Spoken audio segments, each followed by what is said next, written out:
Hi, and welcome to Less Chatter, More Matter, a podcast about all things communication without the waffle.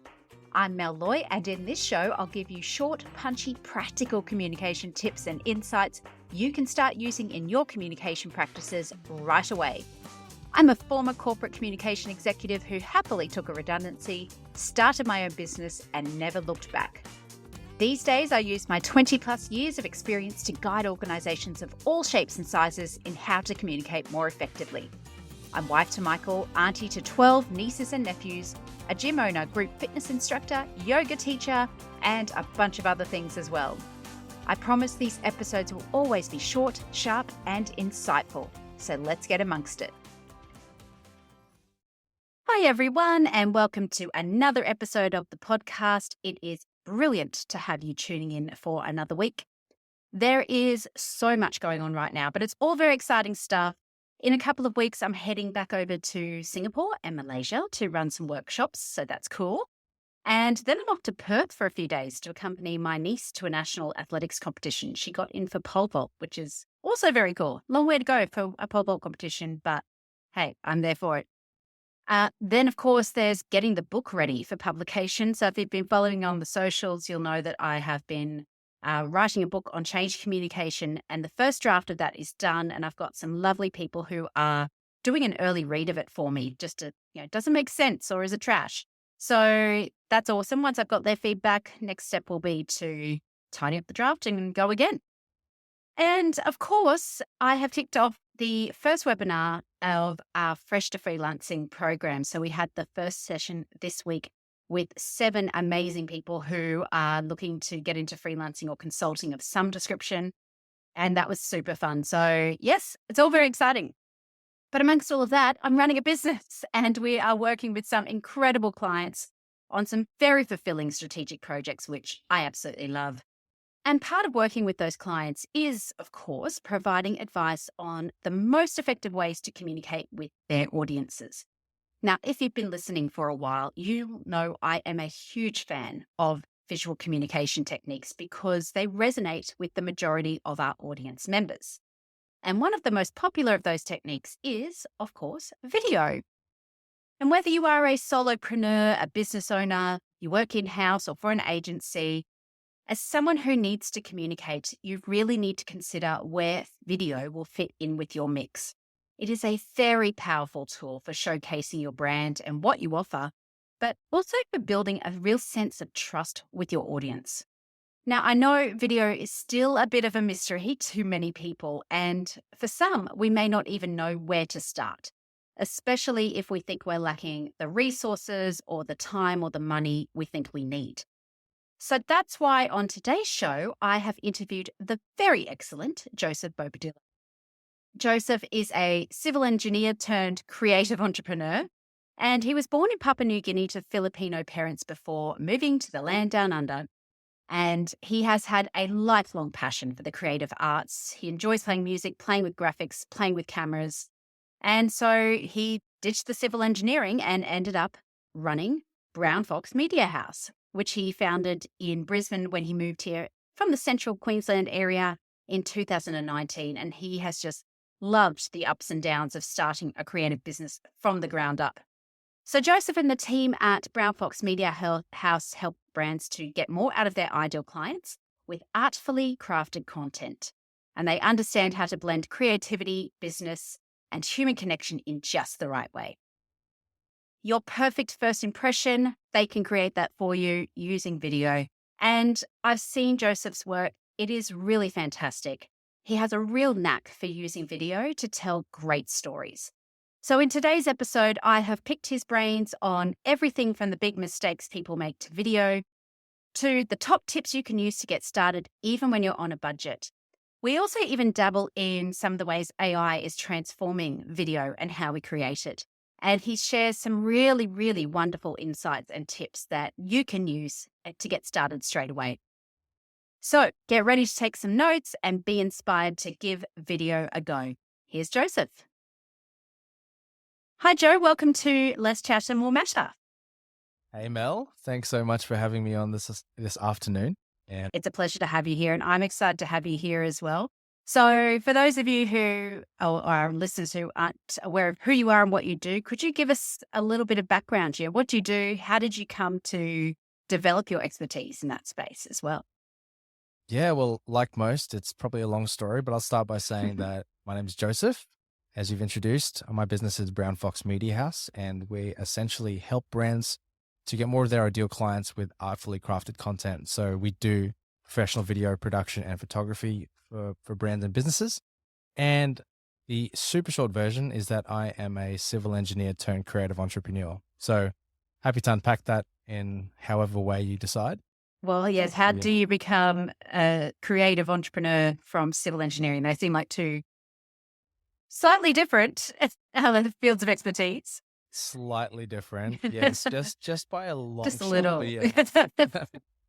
But no, I've always been a creative person. So growing up, I basically fulfilled the Asian prophecy. If for those who don't know, can't see the video, I am Filipino by heritage, but I was born in Papua New Guinea and raised most of my life in Rockhampton, Australia. So we talked a little bit after I was finishing high school, and I decided to just pursue engineering. So I went down that road for a couple of years. And in uni, I loved making the spreadsheets look more exciting than actually caring about what the content was in it. And so I ended up working in the industry for a couple of years, had a lot of things that I enjoyed, made some great connections, and learned a lot about myself, which essentially led to me deciding it wasn't for me.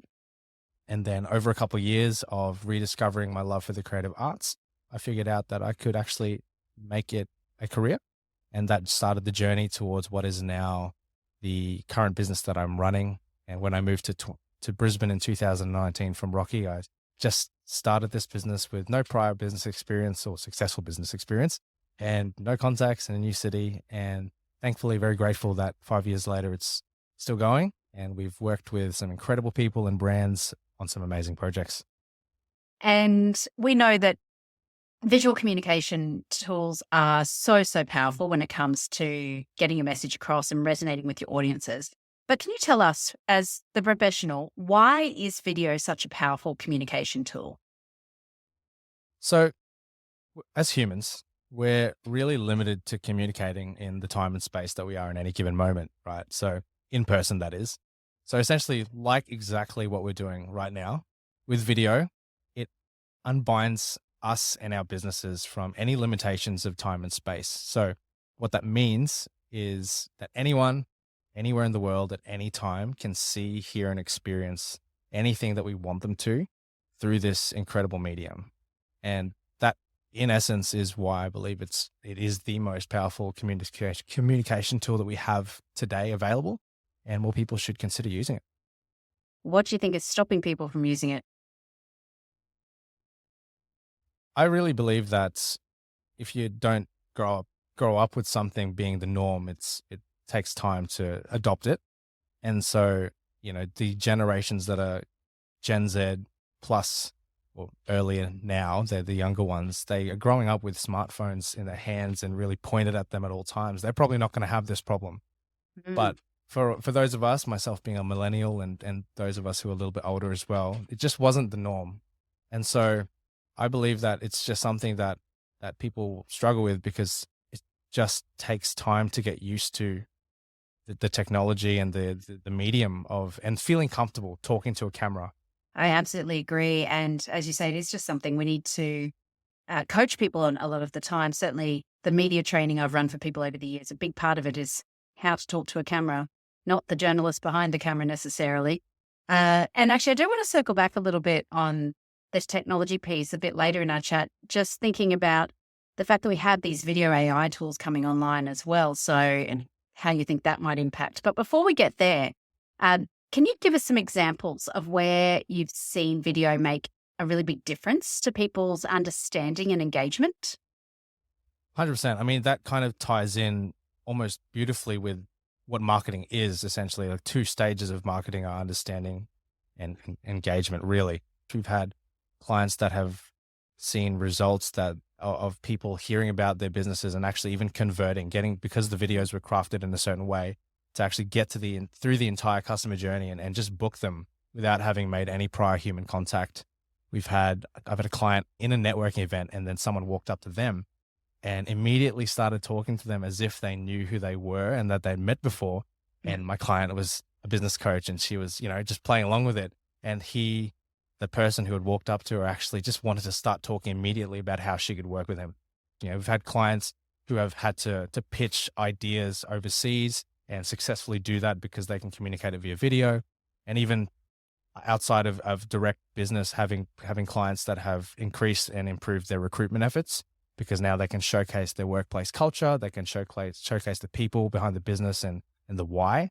It's pretty impressive, isn't it? And I've certainly found since I've started using video more, and I'm the classic example of somebody who tells everybody else to use it, but wasn't using it myself when it comes to the podcast particularly. But being able to have these video snippets has, I think, helped me to become more real to people on the other side of the screen. So it's not just the written words that they're seeing on the screen, or it's not just my voice in their headphones as they're listening to podcasts. It's almost like building a rapport, a relationship. Is that kind of what you think as well? 100%. Just like I was saying, the extreme example of my client getting walked up to as if they knew her. That's it. People feel like they know you because you're presenting yourself on camera, regardless of whether they've actually connected. And if you do that enough times, it essentially is shortcutting building that relationship so that when you do meet them for the first time, you feel like you know them. Yeah. So, And just on that, I think, what are some of the biggest mistakes you see people make with video? For me, I think we've started to touch on it. It's lack of authenticity. But what do you think are some of the bigger mistakes people make? number one is just not starting, like a lot of things. I think people overthink the fact that they have to come off perfect in a video.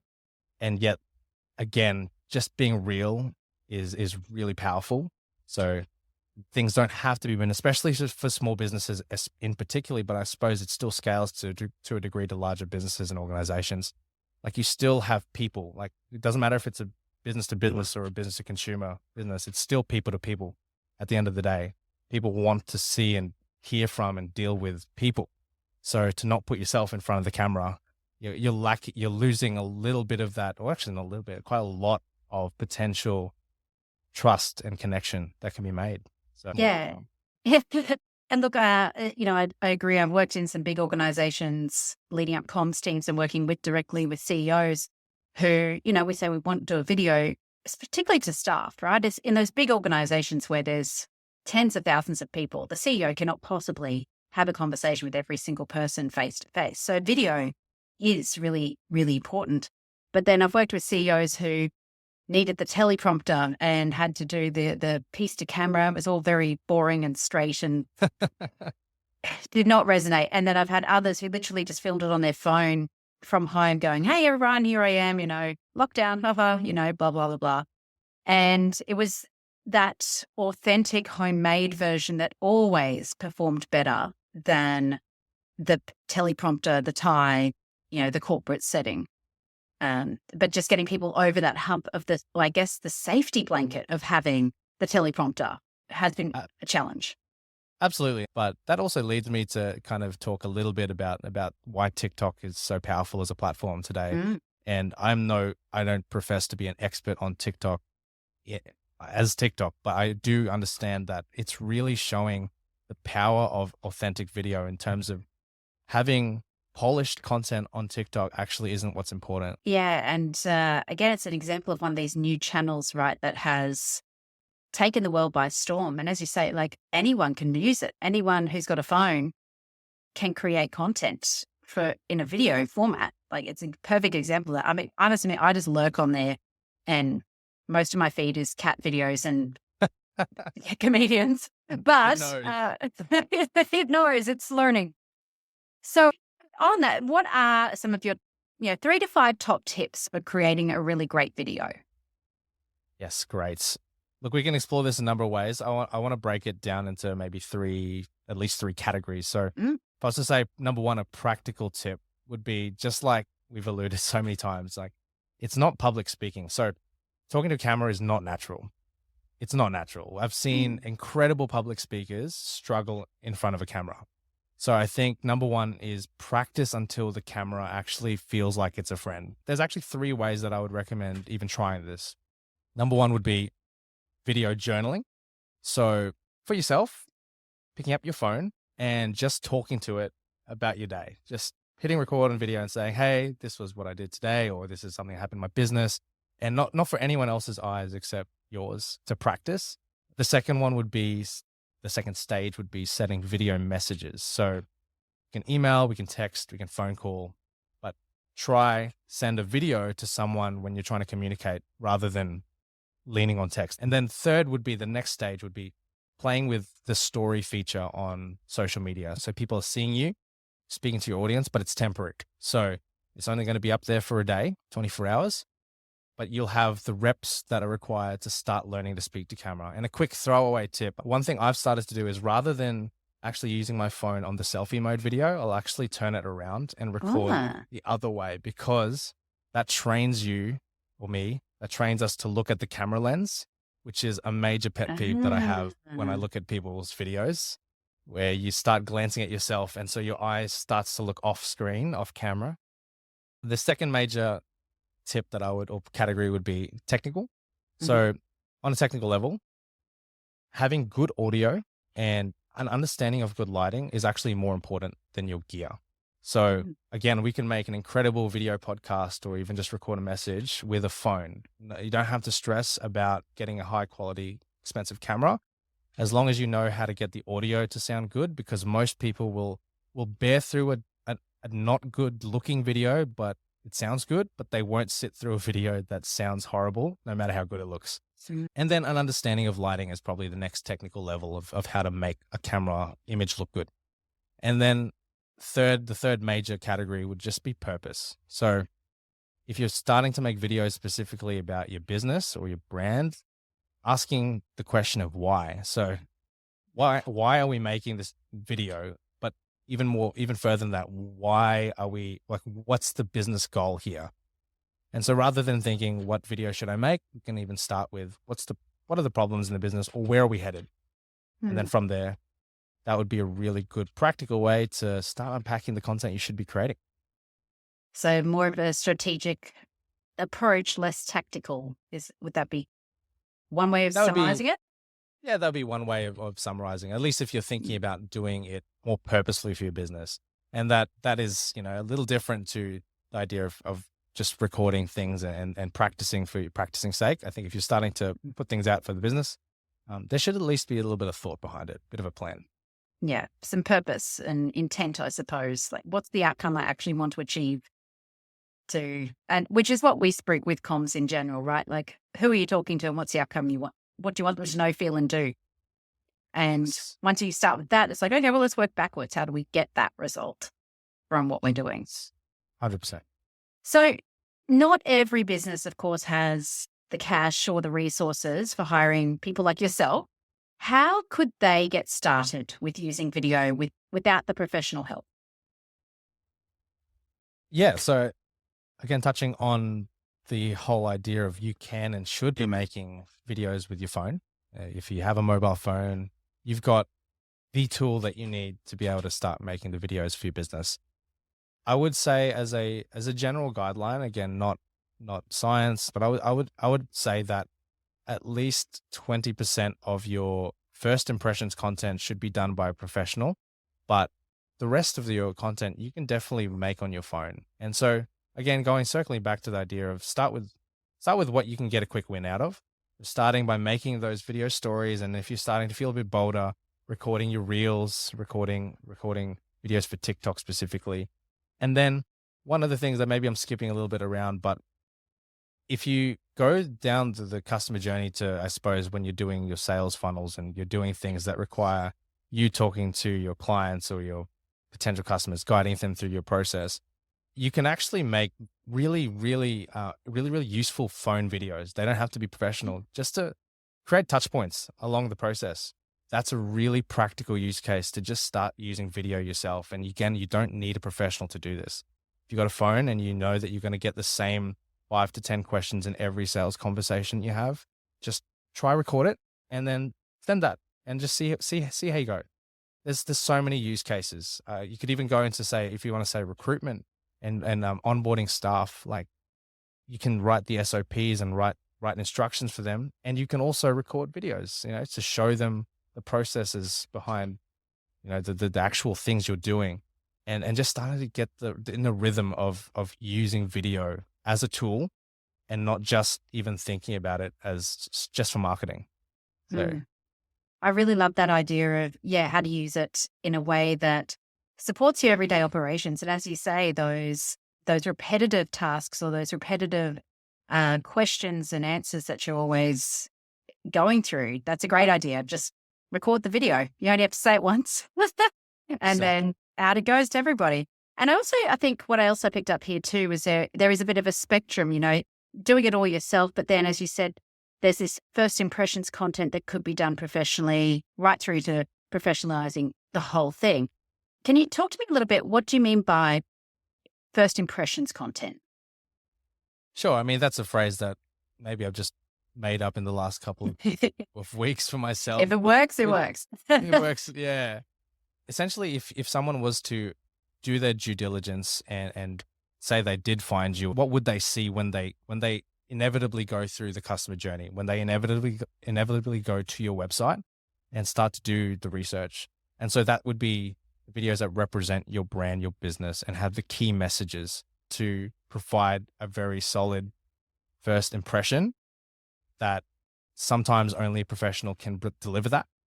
And so there is a time and place for that. And I would say, if you do have a lot of the fundamentals in place, if you're an established business or you really know your brand, your message. So already having good branding, and by branding, which I'm sure, Mel, you know a lot about, not just the logo, not just the colors and fonts, but actually even your brand values and the language of your business. Because again, the messaging is what's going to come out in the videos. If you have that in place, if you have a high converting website that is actually good, so that the videos can live on there and enhance that experience. I think that's, as I said, a really great way to think about it. You don't have to do everything, but there may be some really critical things that you go, you know what, that's where I do want to spend a bit of money because I want that particular piece strategically to really shine. And then the rest is up to you.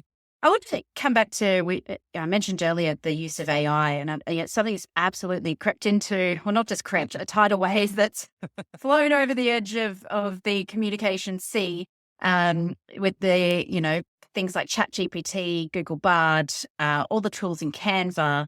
Yeah. And we even use a video editing AI tool at the moment. I put the recordings from this into it. It chops it up into lots of snippets, does the transcripts, the lot, so that I don't have to do that anymore, which has been great. But I know from a comms perspective, I've heard from a lot of people who are worried, that, God, does this mean with ChatGPT and those things, I don't have a job anymore? Are you hearing similar things from a video perspective? Because there are some tools now that are creating videos, essentially. They're not good. I've had to play. They're not good, but they will get better. Are you hearing anything similar? What are you hearing around that? Yeah. I mean, for those who know me, I always say ChatGPT is my best friend. I have all respect for it. Don't worry. And so I've definitely am learning to adopt the new technologies. Otherwise, I'll get left behind as well.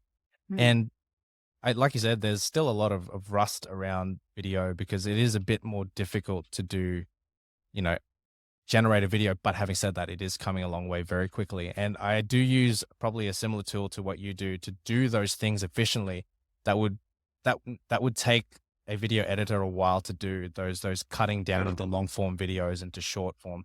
That's already making really great traction. It lets us just focus on the creative. So I'm actually very excited at what the AI space will bring to the video world, because there will be a use case for certain things. I'm excited at the possibility of not having to say, go to certain locations if we didn't have to, if we can make something visually that represents where that has to be, or if that makes any sense at all. No, I'm excited it does, about being able to record a green screen and then make it look really good and in a very efficient way. So advancements in AI to do things like that are quite frustrating to us, I'm welcoming over time. Yeah. And I think as long as, we are thinking very, positively and abundant mentality about what's out there, I think there's a lot of potential for us to do great work with the AI tools in this space. Yeah. And look, I agree. I think there are risks, and there are well-documented risks. So like in the video space, I'm just even thinking about some of this deep fake stuff. For example, Tom Hanks appearing in a commercial for a product he actually had nothing to do with, those sorts of things. Yeah, absolutely there are risks. But for me, the biggest risk, as you say, is being left behind, because anytime new technology has come on board, I mean, if we didn't keep up with social media, where would we be now? Like, I just think, if we didn't use smartphones from a video perspective, where would we be now? Exactly. And I think one of the big things with AI is it doesn't have common sense. Yes. What it produces isn't based on common sense. And so you often look at it just going, look, I see how it got there, but at the same time, no. Yeah. And it doesn't have empathy either. It can't respond to emotion. Well, Joseph, I'm now going to ask you 3 questions that I ask every guest on the podcast. Are you ready for those? Ooh, putting me on the spot here. No, yeah. All right, we can do this. First one is, what's one of the best communication lessons you've ever learned, and how did it change the way you approach communication? That's a great question. So when I was first starting out in engineering, I actually worked on a construction site, and every day I'd walk past this fridge that had this saying on it, and it never really clicked to me 12 years ago what that meant. Nowadays definitely does. And that quote was, the single biggest problem with communication is the illusion that it's taken place. George Bernard Shaw. George Bernard Shaw. Classic. I didn't actually understand what that meant when I was fresh and, fresh out of uni, but nowadays I get that. And I think that is something that I've held on to, and I really enforce or really expect, is that in fact, it's one of our business values at the moment, which is communicate, don't assume. So I'd rather err on giving more information than less when we can. And even to the degree that one of my previous bosses actually, when we had our first meeting together, he sat me down and said, one of the things I just expect from you, or would ask, is that you just acknowledge that you've gotten an email, even if there's no action there, just to email back and say, yep, got it. I think that's an excellent communication lesson. Thank you for sharing that experience. The second question is, what's one thing you wish people would do more of or less of when communicating? Ooh. All right, this one's a fun one for me, because it's one that I'm actively trying to improve on every day, and I've already caught myself doing it a few times in this podcast, and it's frustrating me. I'm trying to use less or no filler words. So just something for me as a personal point of improvement. But I do appreciate when people can speak without umming and ahhing every second word, or actually thinking about what they're saying, especially in a public setting, especially when it comes to presenting or public speaking or being, in a public stage. I get it when it's just casual conversation. And further question, who do you turn to for communication advice? Yeah, there's a small business owner, Mel Loy from Tom's Training. I hear she's really cool. Yeah. Yeah. She does all right. Yeah. She's got a cool podcast. But yeah, there's a few people. Look, I think for me, on a practical level, my business coach helps me pretty regularly with general communication, and even just checking that I'm doing things like replying to people within good time frames.